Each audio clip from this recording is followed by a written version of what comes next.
started. This one is this. Things that we've learned from travel: build relationships, don't miss opportunities, be open and listen, be where your feet are, ask questions, be interested in other people, be ready for the unexpected, and don't forget what the Lord has done. Okay, so February 3rd, I was packed and ready to go. But I didn't know if we would get to go. I kept saying, well, if it's the Lord's will, we'll go to Israel. We had tried to go before and couldn't go, so we thought, well, if it's the Lord's will, we'll go to Israel. And so we didn't really know. But then on February 23rd, I was studying for my Sunday school class, and I came across these verses. It's in Psalms, and it says, it's the song of ascent. If it's a song of ascent, which is in Psalms, that means you sing it going up to Jerusalem, because Jerusalem is up. From wherever you are, you're going up to when you go to Jerusalem. So this one is Psalms 121. I lift my eyes to the mountains. Where does my help come from? My help comes from the Lord, the maker of heaven and earth. He will not let your foot slip. He who watches over you will not slumber. Indeed, he who watches over Israel will neither slumber nor sleep. The Lord watches over you. The Lord is your shade at your right hand. The sun will not harm you by day, nor the moon by night. The Lord will keep you from all harm. He will watch over your life. The Lord will watch over your coming and going, both now and forevermore.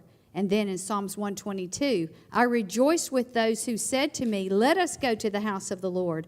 Our feet are standing in your gates, Jerusalem. I read it. I claimed it. I told Chris, I'm claiming it. We're going. This is good. This is a word from God. Then imagine my disappointment when just 3 days into the trip, we heard you're about to have to go back home. But God's word said, be still and wait. So there's 17 in our group. I looked up, what does the number 17 mean in biblical things? It means complete victory, overcoming the enemy.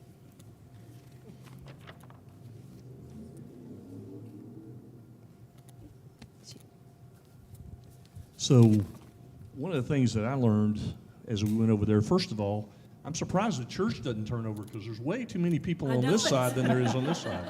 Never seen that before till I was up here. I just didn't notice that. So that's how my brain works. There's random thoughts that are going to come out. So, one of the things that Kira alluded to was God's timing is absolutely perfect. And nothing you hear tonight is going to be new to you or stuff that you haven't heard. But I'm going to tell you, we serve a real God. We serve a God that its timing is perfect. He's never early. He's never late. He's always on time. And even when you're thrust into war, we saw revelation after experience after experience after experience of when God showed up just at the right moment. And so a couple of verses that reminded me of this is Ecclesiastes 3:11. He's made everything beautiful in its time. And even when we were in the throes of war, his timing was beautiful. It was right on time. And we'll give you some examples of that as we go through this. Then Psalm says, wait for the Lord. That's the patience piece. Mm-hmm. It's kind of what we all struggle with, right, is waiting on the Lord. But be strong and take heart and wait for the Lord. And so when we experienced that as a group of 17, we had a perfected purpose. We realized pretty quick that God was in our midst, and he was meeting our needs perfectly in his timing, not in ours. And trust me, as somebody I'm a rabbit, so I'm not the most patient person in the world, but I learned a lot of patience on this trip. And the other thing is the appointed time. Not our time, God's time. When it's his time, that's when things happened. And then active waiting. We got a lot of time to wait. Matter of fact, we spent 30 Mm-hmm. 30 times we spent in 30 times we went down to a bomb shelter. couple times we didn't go. Some people slept through them, whatever. So, but we found out that active waiting is in God's plan, and we need to be part of that. So, thank you for your prayers. Thank you for just looking after us. We could feel your prayers all the way in Israel continually, and we'll talk more about that as we go forward. Let me, no, you hold on to this one. Let me speak to the perfected purpose. So Kara also mentioned that 3 days into the trip is when the war started. But those first 3 days were, we got off the bus, or we got off the plane, we got on the bus, and we were in Caesarea. Caesarea, it's scripture, it's real. It's where Paul was tried. We saw a cistern that they have just excavated, We got to go down in it. We were the only people in it. And that very well might have been the actual one that Paul was imprisoned, because there aren't that many of them in Caesarea. So history came alive at that moment. And then we moved up the map to Galilee. We went to Capernaum. We saw Peter's home. We saw where Jesus walked and called the disciples that were fishermen. We saw Caesarea Philippi. Do y'all know what Caesarea Philippi is? That's where there's a giant cave and the altar, the temple of Pan, who is Satan, half goat, half man. And it's where Jesus, speaking to Peter, says, "On this rock I will build my church, and the gates of hell will not bring it down." Right there, that's hell. That mouth of that cave is the entrance to hell from the scriptures. I had goosebumps then. I have goosebumps now talking about it. So it was just one piece of history after the other. We stood where Brian was not real excited about this, the Golan Heights. Some of y'all remember that from previous wartime. We could see Syria, we could see Lebanon, we could see Jordan, and all of that's northern Israel. We saw all of that. Then we spent the morning on the Sea of Galilee in a boat. Makes me cry. Made us all cry. We sang hymns as we're on a boat looking at 90%, like Ed said, 90% of Jesus' ministry was done right there, and we're looking at it. We get off the boat and we go to Jordan, to the river Jordan, and we're baptized. I can't even speak it. Then we moved to the Dead Sea and finished that day floating in the Dead Sea. That was all before the war broke out. And in my opinion, I think God was perfecting us. He showed us, I'm real. The Bible is real. It is a true history book. It's not just a bunch of stories. It's actual people and places in time, so that we were ready for what happened to us the next morning. And I really feel like that was an appointed time, a perfected time, so that we were ready for what came next, which was a war we had not anticipated. So I just wanted to speak to that he knew what was going to happen, and he showed us all of that. He touched all of our hearts between the Sea of Galilee and baptism in the River Jordan. We were ready. We were ready for that, and he gave us a chance to prove our faith starting the next day. And we were cold. Yes, and we were cold, very cold. So this, what you see that's red, that is a gate, and that's probably the oldest thing I've ever seen. This is the gate where in Genesis 14:14, 75, 80-year-old Abraham has to go and rescue his nephew Lot. This would be the town that he went through that gate to get his nephew. It was built around 1800 BC, and they just started excavating it in the 1970s. An amazing place, and I thought, wow, that's probably the oldest thing I've seen.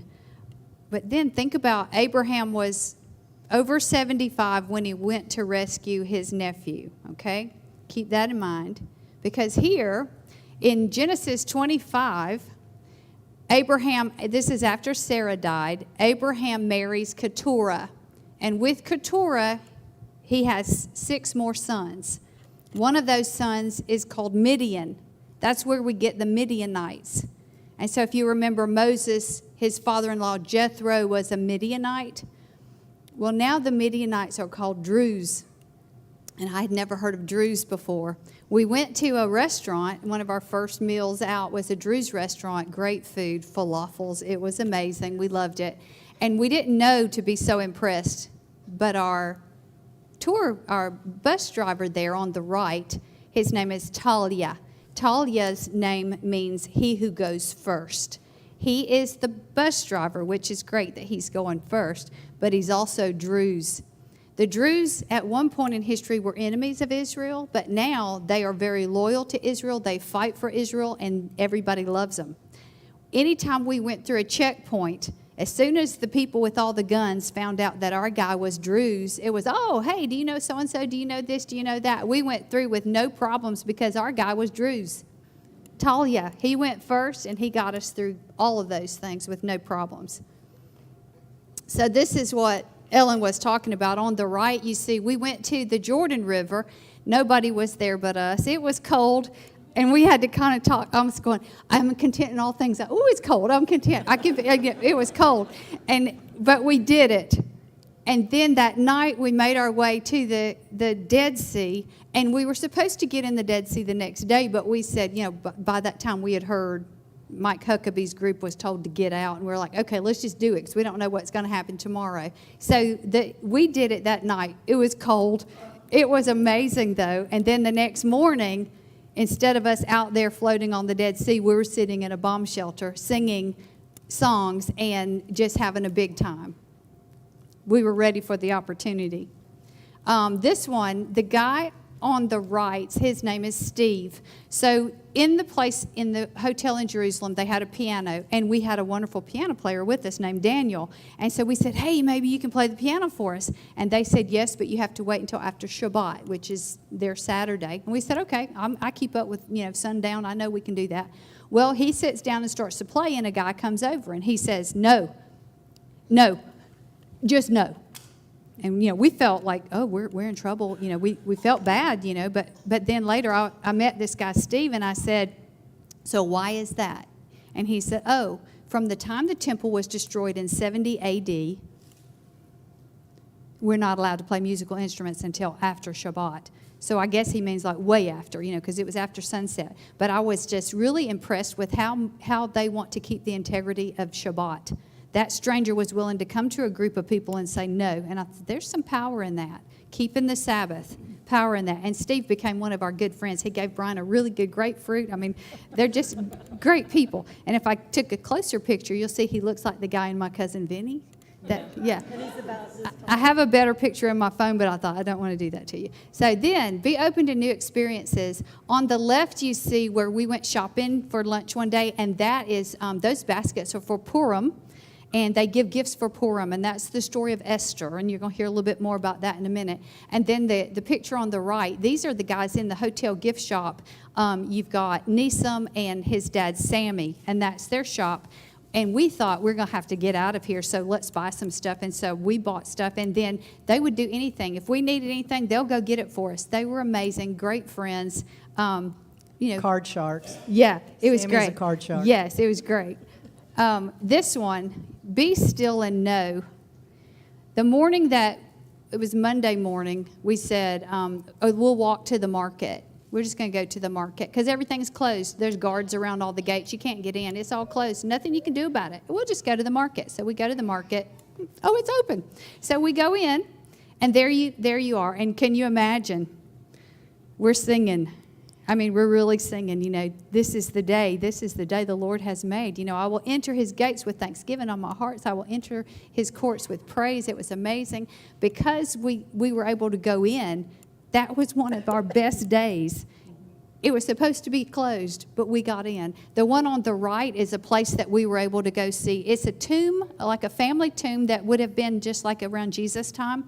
And we saw that because the place we were supposed to go was closed. So we got into this restaurant because our tour guide knew somebody. She knew a guy, and we got in.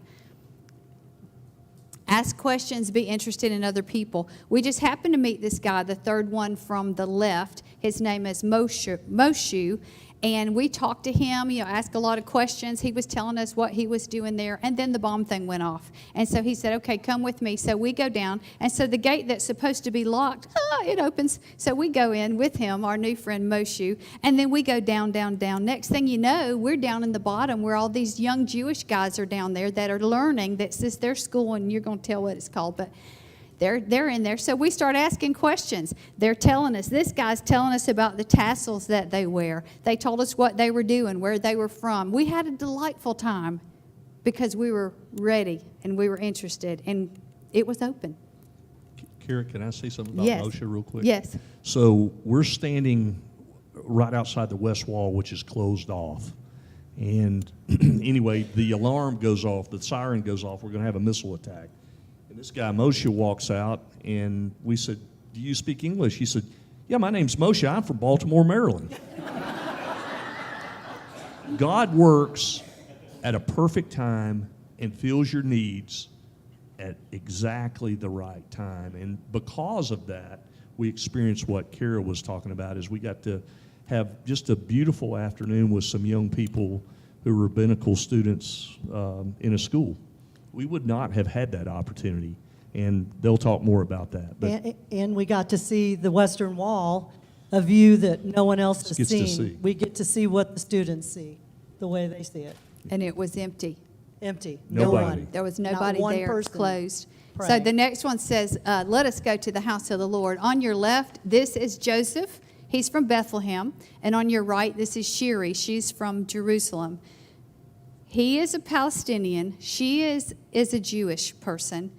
Both of Messianic Jew, yes. But both of these people had in their heart that we should see these things. They both laid down their lives for that time that we were there so we could see the things that we wanted to see. Right? Yep.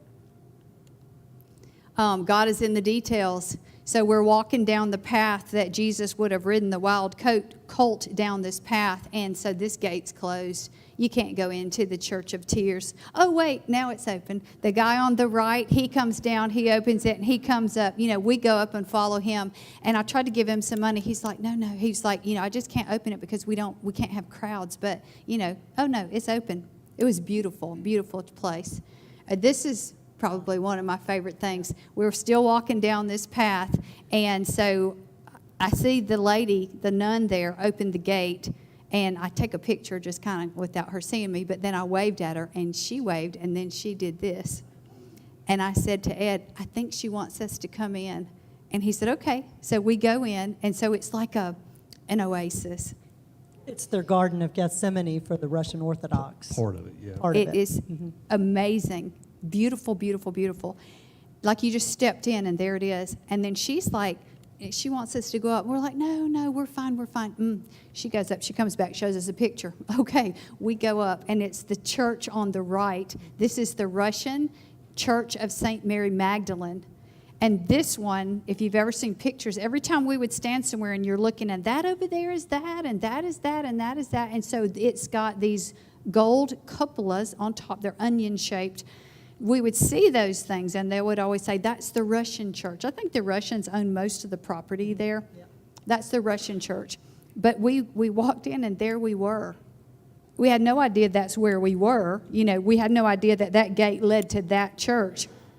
And Ed has been he's been on the trip. This was his 15th time. He said, I've never been in here.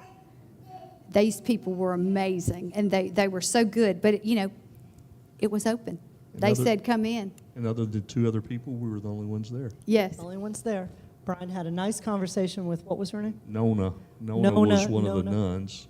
She was working in a garden right out in front of the church there. So we didn't get to see the Garden of Gethsemane. We didn't get to go in, but again, God opened a door, and we got to go into part of it and see things that normally you wouldn't see. Exactly. So this, realize the blessings. When we went in that church, where it is called the Church of Tears, it's where Jesus cried over Jerusalem. This would have been on the left. This would have been the view that he's looking over Jerusalem, not as, built up and everything, but that would have been his view, and we were right there. And then if you look on the right, this is the path that Jesus would have taken on the wild colt to get down the path to go into Jerusalem. See all the people, all the For tourists. Palm Sunday. Yeah. The Palm Sunday. Yeah. walk. It was just amazing. This is called the Church of Nativity. And so this is where we first met up with Joseph, and you'll hear more about him in a second. But Joseph takes us here. We had a guard to go with us in there. But you go in that little tiny door because you need to humble yourself before you go in. And we go into the place. It's beautiful. And then, oh, sorry, it's closed. And then the people on this side said, oh, it's closed. And the people always said, come on, come on. They moved scaffolding so we could go in. And what we were told is usually you stand in line for hours and you go and you can't even get to that spot. They're like, hey, let's sing a song. Let's take some pictures. It was amazing. That's the Star of Bethlehem, and traditionally that's where Jesus was born, Yes. under this Church of the Nativity. And we were not able to go around down and maybe come through, where the bottom part would have been. The whole grotto. Yeah. But to me, I was just overwhelmed that we got in there, and that's amazing. And none of this was lost on us while we were there. We knew that we were the only ones there. We knew that we're not waiting in line for 3 hours to see people, to see these sights. It was just amazing. Every time we got to a gate, it was locked, it was closed. We'd knock on the door, and what did he tell us? Knock and what? It'll be open, and it was. And the other thing is Joseph, who Kira showed you his photograph just a minute ago. Guess where Bethlehem is? It's in Palestine. Yeah, it's Palestinian. It's Palestinian. You don't get in there unless you're Palestinian. What did God provide for us? A Palestinian driver, A Palestinian Christian. Christian driver. And so, again, these things just didn't happen. It wasn't happenstance. In God's perfect timing, He provided for us. So this is the Church of Ascension, and usually there's lines and lines to get in there. And I have if I could find it, it was amazing. We sang. I may try to find it and just hold it right here. When we stood in there and sang with just us, it's amazing. And this is where they say Jesus ascended, and then when he comes back, this is where he'll come back, and you're standing right there. Patience. Wait, the door's closed. No, wait, come in. This is the Field of Shepherds, and this is where there's a church there, and then you go in, and so this guy is Faraj, and we're in a cave, and he's telling us, and whether or not this is the cave where the shepherds were, I don't know, and it doesn't matter, but he's telling us, here's the opening of the cave. He says, my sheep know me, my sheep will come in, the shepherd stays here, that keeps the sheep in here, and he told us all of that, and so you could visualize that, but even more importantly, he said, this is like where baby Jesus would have been born. It would have been a cave like that. And we just happened to be there during the green season. It was absolutely gorgeous. And that was also closed. Yes. And we pulled up in the van, and we started to get out of the van, and it was closed, so we started to get back on the van, and we saw a friar say, we spent the whole time like being... We're the only ones in this whole entire place, the only people, so it was amazing. One other thing is, we did have a little fun. So contrary to having missiles shot at you and drones and all that other stuff, always rejoice in your circumstance. That's something else we all learned. A merry heart doeth good like a medicine, but a broken spirit drieth the bones. And so this is us. That top picture is when we were down in the rabbinical school, and then this is us in the bomb shelter playing. God provided a guitar. We didn't have a guitar. I didn't take a guitar. We're around there. Chris is checking the missile report, by the way, on the side. That is what he's doing. And I'm singing, and he's whispering, hey, we're going to be here a little bit. So anyway, but even in a bomb shelter, God was with us. in our circumstance.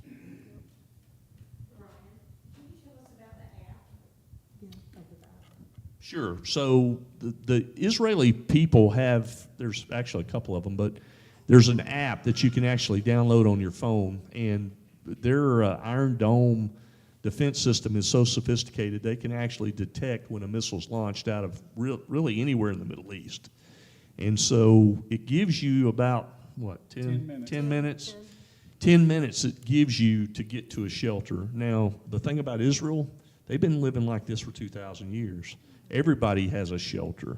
So even when we were in the old city, we weren't necessarily concerned because you can just go kind of knock on people's doors and they'll let you get in under a stairway or whatever. But this thing projects where they think the missile may hit, and usually it's some wide geography because the Iranians, kind of like shooting a bottle rocket, they just shoot stuff off all the time. So anyway, long story short, they live with this every day.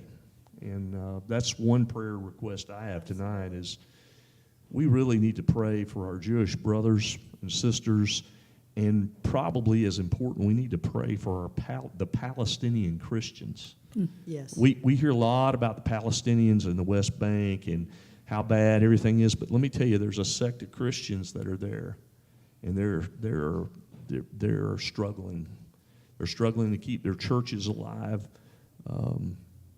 Yosef is a pastor for a Baptist church, and so we just need to keep them in our prayers. But have fun. Rejoice in our circumstance. But just numbers-wise, there's probably, can you hear me on this? Yeah. There's about 185,000 Christians in Israel, and there's about 50,000 Christians that are known to be in Palestine. There may be more than that.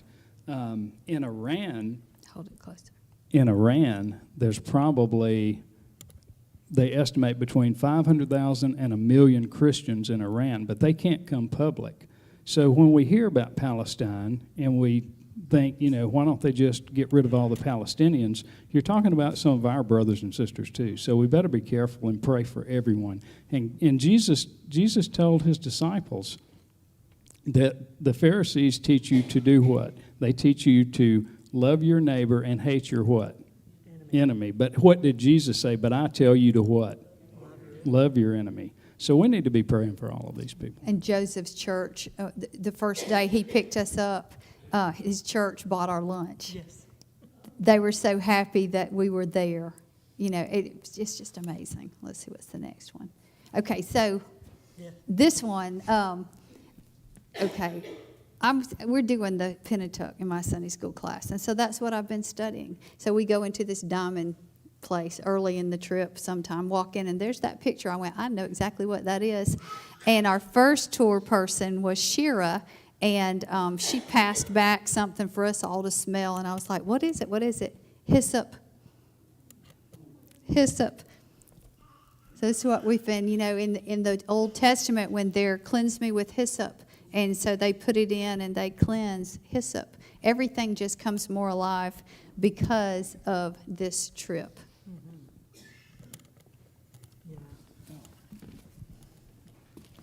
Now you drew the short straw, you get to hear me.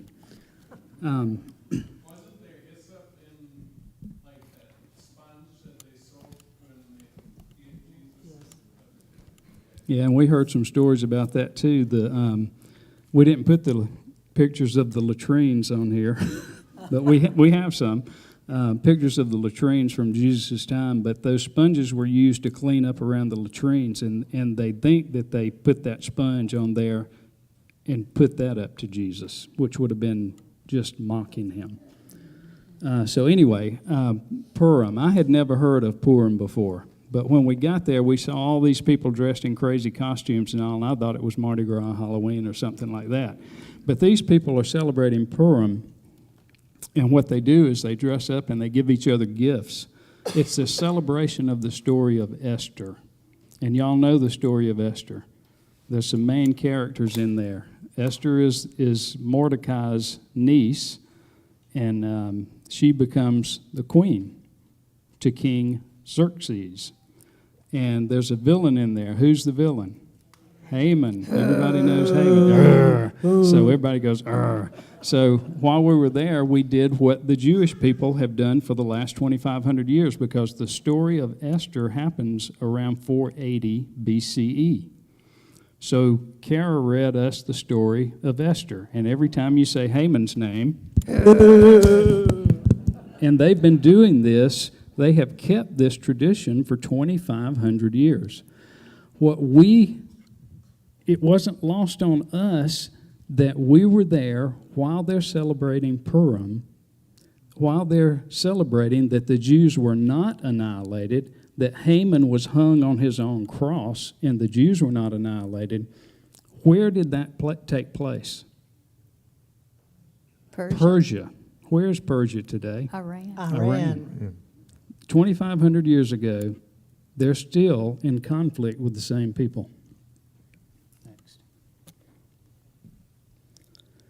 Manala. This guy in the middle of me and Kara is not Manala, but I'll tell you about Manala. Manala was a lovely lady that worked at the hotel desk, Vert, where we stayed most of the time when we were in Jerusalem.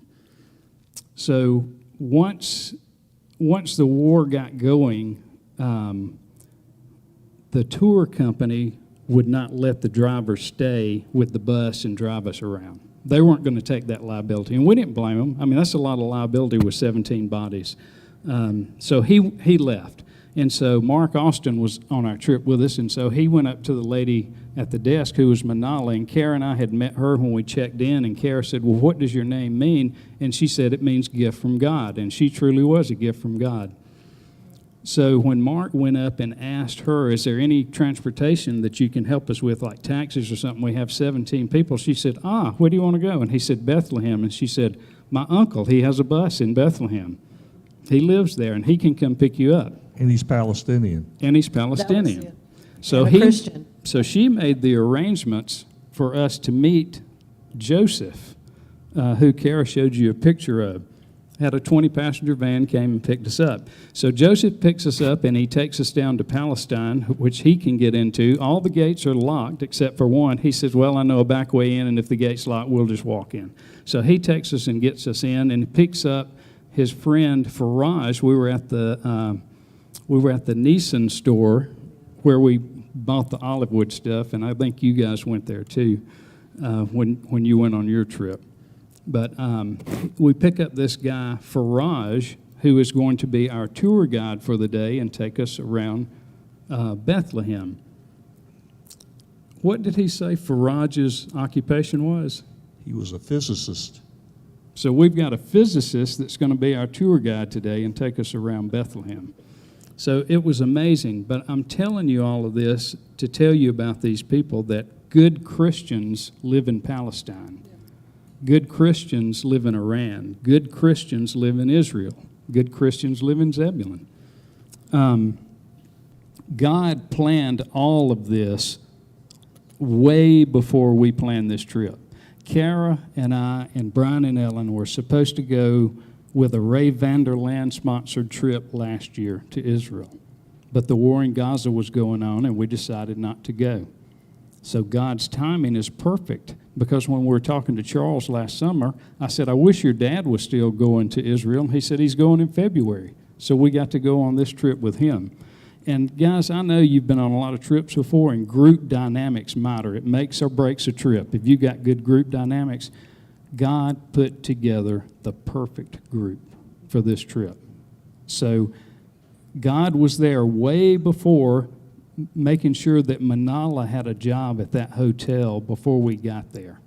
He was there way before we arrived, making sure Joseph had bought a bus that he could take us on. He was there way before, because he plans this way in advance to take good care of us. We were faithful when we got there. We were not afraid. We were never in harm's way, or we didn't feel like we were. And we had come to Jerusalem to see the things we read about in the Bible, and we didn't want to leave until we saw them.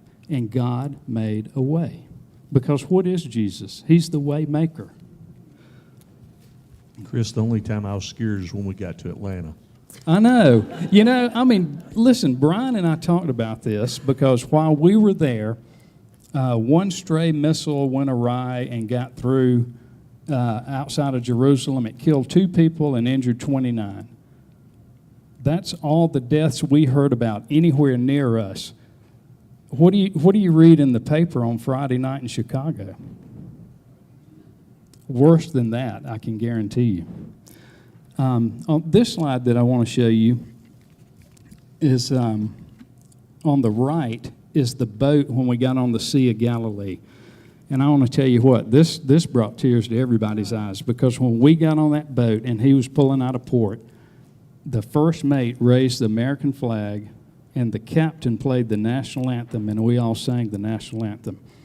Everybody over there talked to us about how much they love America, how much they love the United States, how much they love that we stand shoulder to shoulder with them relentlessly. It was just amazing. The picture on the left, when we walked into the Hotel Vert, that's in the front door right at the hotel, the American flag between the Israeli flags. These people love us. We saw people on the street and they asked, "Aren't you scared? Aren't you going home?" And we're like, should we be? I mean, your defense system works pretty good. And are you going to talk more about their defense system, about the dome? Go ahead. So they have 3 different levels. They have the dome, the Iron Dome, which is for 70 kilometers and in, and you can see those little launches. It's like a little, well, y'all saw them right out the bedroom. Oh, we window. saw them right out our, Yeah. out our hotel room window, we- getting ready to go to the bomb shelter one morning, and the curtains were open. 3 missiles to go. 3 missiles, psh, psh, psh, right out the window. Yeah, so they have these defenses all over the city of Jerusalem, and you don't know where they are, but they were facing south and we were facing north, so when they were sending the ones towards Lebanon, we were able to see those go up. And it's really interesting because it looks like fireworks. It's just this ball flame that goes up. And when Kara and I saw one, it went across the sky horizontally, and that's when I told y'all, that must be a drone or something. But no, what it was doing is it was tracking a missile. So outside of that, the second defense is called David's Sling, and that's where they're using our Patriot system to shoot down missiles. And the third one is more advanced than anything we even have. I can't even remember the name of it, but it's using lasers now to shoot down missiles. But we felt very protected. I mean, 95% accuracy, and they weren't really shooting at Jerusalem anyway. They were shooting missiles over Jerusalem towards Tel Aviv. Last one. This is really interesting. This is Yehuda Glick. Y'all all know him, I'm sure. I had never heard of Yehuda Glick in my life, and he's the gentleman in the middle that has the coat of many colors on. Actually, it's just a striped robe. He's dressed for Purim. He's dressed for Purim. He's a rabbi, but he's dressed for Purim. He's also a tour guide. He also has served on the Israeli parliament. Yehuda Glick was born in the United States in I can't remember where, but it was around New York, I think in Brooklyn, New York. His dad moved the family to Israel in 1974 and started a school for medicine there in Beersheba.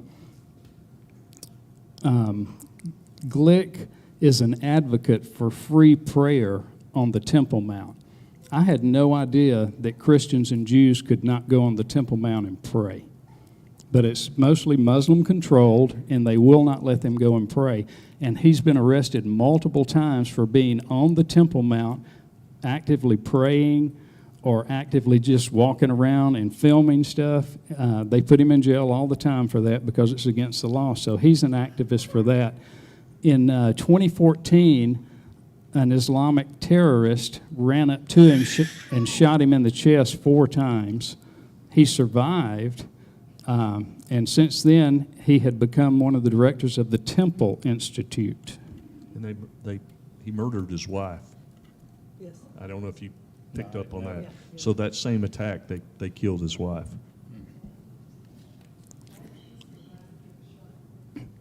Ma'am? Well, God.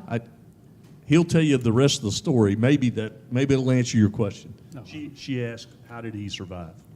Oh, how did he survive? They took him to the hospital, and he was unconscious for a couple of weeks. And then he came back to, and I think one of the bullets is still lodged in his chest. So But when- anyway. When we were there, Ed looked up and said, I just saw him on television. He knew who he was, and then our tour guide knew who he was, and so she got him to come over. And Ed was like, I cannot believe this. And Ed asked him to pray for him. It was amazing. But Chris is going to talk in a minute about this. This may be the reason he survived. I don't know. God knows. But Well, he's a past director of the Temple Institute, and we all know that the Bible tells us that the temple will be rebuilt, right? Everybody's aware of that, if you've been paying attention. The Temple Institute is not waiting. You know, we did a capital campaign before we bought buildings, right, and raised a lot of money. The Temple Institute is further ahead of us. They are ready to build a temple whenever that one is destroyed. This gold menorah you might have seen in a picture with us standing in front of it. That thing's pretty tall. It's a lot taller than I am. That gold menorah will go in the temple when that temple is built. The Temple Institute has made over 400 items now that go in the temple. And you know, when you read through the Bible, God told them exactly how to make everything, and they're making everything just like the Bible said so they can put it back in the temple just like it was originally. So this menorah is a 7-branch menorah, and I didn't know the difference in the 7 and 9 branch. They use the 9-branch menorah for Hanukkah, and the 7-branch menorah is only supposed to be used in temples. This particular one weighs about 1,000 pounds, and it has 45 kilograms of gold on it. And I had to do the math. It's 1,587 ounces, and with gold at $5,100 an ounce, that's about $8 million. That menorah was donated by one person. They also have vestments ready with the 12 stones. They have sacrificial items and tools. They have the trumpets. They have everything. I mean, these guys are ready. They're not playing. And you have to believe to do that.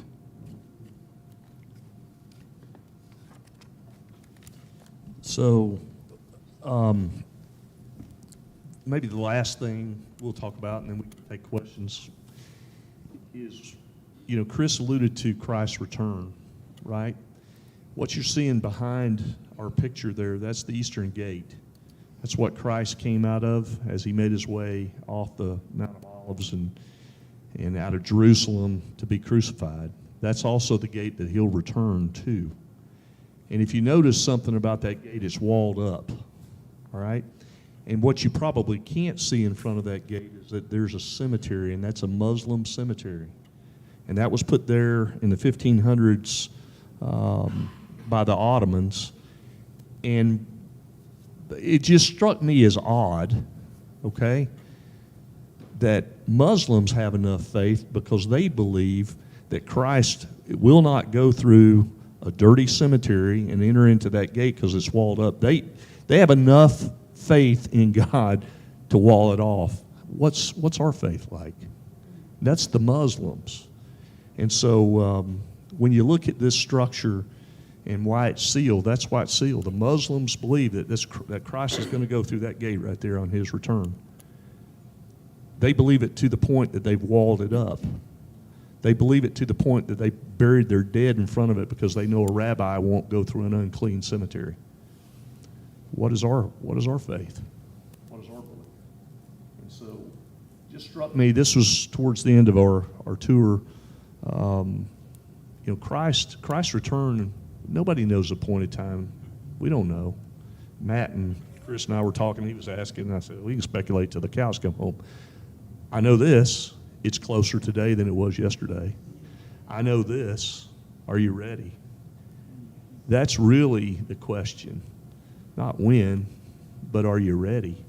Because he can return at any time. And, you know, Chris alluded to some things that I was not aware of as far as the rebuilding of the third temple.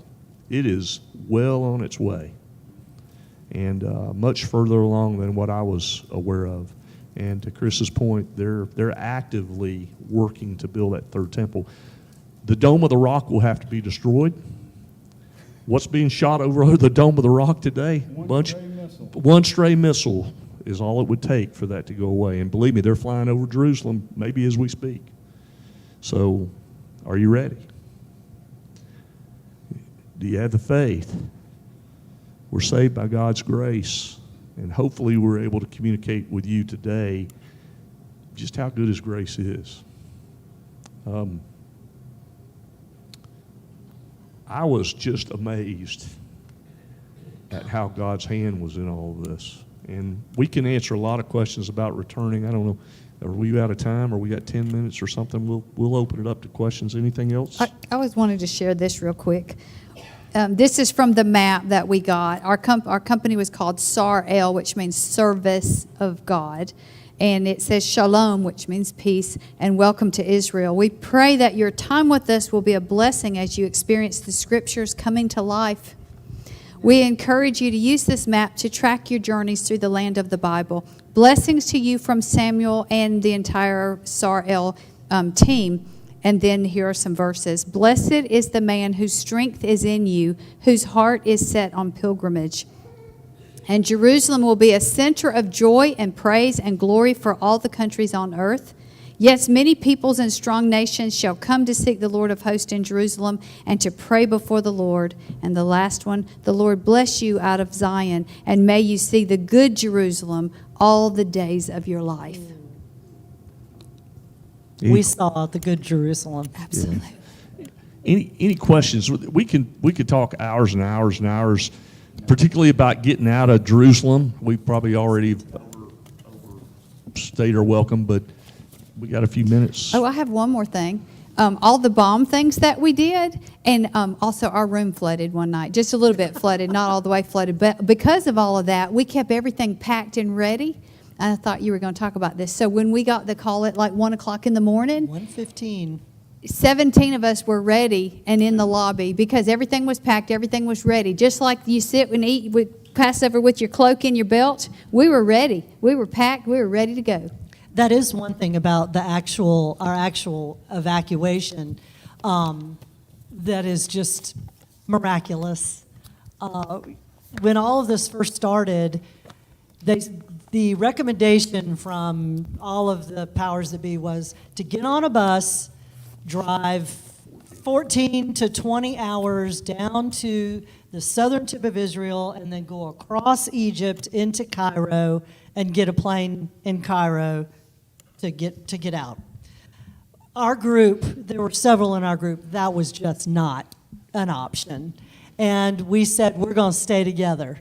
So that's when the 17 of us decided to stay in Jerusalem. We felt safe. We've talked about that over and over. And then God, at the appropriate appointed time, has a plan. The team, we talked about the people and the dynamics of our group. We had a couple of people in our group that are very well connected in state level politics and with U.S. Congress, as well as Brian Kemp's office. And they started working the phones. We started getting our names sent to folks in D.C., and we did not know all of this, but we got a message that said something may happen. You may be getting a call. Stay packed and ready. We can't tell you when. And at 1:15 in the morning on Friday morning, we got a call to be at the Tel Aviv airport by 4 a.m. That's a 40-minute drive, and it was already almost 1:30. 17 of us were ready to go. We already knew Joseph. So who do you think picked us up at 1:30 in the morning or 2 o'clock in the morning? A Palestinian Christian who Chris called, and He was there in 20 minutes? Yeah, 30 Brian, minutes. Brian called me and said, "You're the first one I'm calling. We got to be downstairs in 20 or 30 minutes. We got to be in Tel Aviv at 4 a.m. I got to get everybody else." And there's 17 people scattered through the hotel. And so he said, "Call the driver." So I called Joseph at 1:25. He picks up the phone miraculously, and I told him who we were, that we need to be in Tel Aviv. And I said, "Joseph, can you come get us and be here within an hour?" And he said, "How many?" And I said, 17. He said, "I'll be there." So we're down in the lobby 30 minutes later, and we read the thing, and it's first come, first serve at the airport. So I called him back and said, "Joseph, I need you quick. And he said, I'm 3 minutes away. Picked us up. We get to the airport, and one of the notices, one of the points they made in the message is, don't tell anybody. Don't tell a soul. We couldn't send any text messages, nothing on social media. They also said when you get to the airport, they don't know anything about the plane coming in either. So none of the local airport security is going to know anything when we get there. We show up at 3 o'clock in the morning. Which was a miracle because we're now in Israel and our driver is a Palestinian. Yeah. So when we get to the checkpoint at the airport, they say, what flight are you on? Because there's only one flight going out. And we said 6 o'clock, and they said, we don't have any 6 o'clock flights. And so they board the bus and start talking to us, and finally they know that we kind of look harmless. We're a bunch of old rednecks on a bus. We looked harmless. Ready and then, to leave. Then they get the Palestinian driver's information. They look at us and go, do you know this guy? And we said, yeah, he's been driving us around Jerusalem and Bethlehem for the last few days. And so they finally just stepped off the bus and told us to go on. They let us go Amazingly, into a closed amazingly. airport. A closed airport, they let us in. And then, No, so when we got there, there were two other people that had just got there before we did, Alex and Natalia. Anyway, they were from St. Louis, and they had been to a wedding or something, I can't remember. But anyway, long story short, we got there, no department shows up. Yeah, no State No Department, State no Department, embassy nobody's people, no there. nothing. So all we have is an email. 2:44 a.m. 2:44 a.m. And so at about 6 or 6:30, we got a second email that says, we'll be there at 9:20. And so at 9:20, sure enough to their word, probably, I don't know, 5 or 6 or 7 State Department employees came in. They got us on a plane to Athens, Greece. Wait. Wait. Oh. Bombs. Oh, I'm sorry, I'm skipping some stuff. Yeah, the bomb, by the way, they bombed the airport while we're there. No. We got a siren in the middle of all of this. Well, Leave your luggage. leave your luggage. And your go luggage. to the shelter. Yeah. So that's right. That made our 30th time or something. Anyway, long story short, we're all down there. There was 113 people that got on that airplane. To my knowledge, Yep, that's the only one. that might be the only plane that's gotten out of Tel Aviv Airport in Israel. And the other thing that I didn't mention is I work for an Israeli company. Another guy. Out of the blue, our CEO calls me and says, I hear you're in Israel. And I said, yeah, we're thinking about going to Cairo. He said, don't do that. He said, I'm going to put you in touch with our security head for the whole company, and we're a global company. And he called me, said, that's not a good idea. And so God, again, right on time after time, put people in our path to guide us and to look after us. So anyway, you can't make this stuff up. No. It's just an amazing God experience. Any other questions? Hope we didn't bore y'all. Thank you, guys. We weren't bored, I promise. It was amazing. It was amazing. Yeah, We'll have a story to tell. that's right. Why don't you close this in prayer? Let us pray. Heavenly Father, we thank you so much for all that you're doing, Lord. We thank you that you have given people the talents that was in our group, Lord, and the dynamics that was in our group, Lord. And we thank you for this church here that have stepped up just like the Temple Institute and said that we're going to support this capital campaign because we're going to grow your message, because we know you're coming back, Lord, and we know it's sooner than it was yesterday. And we want to take everybody we can with us, Lord. And so let us go out and spread your word. In Jesus' precious name we pray. Amen. Thank y'all. Thank you. Hey, one last thing.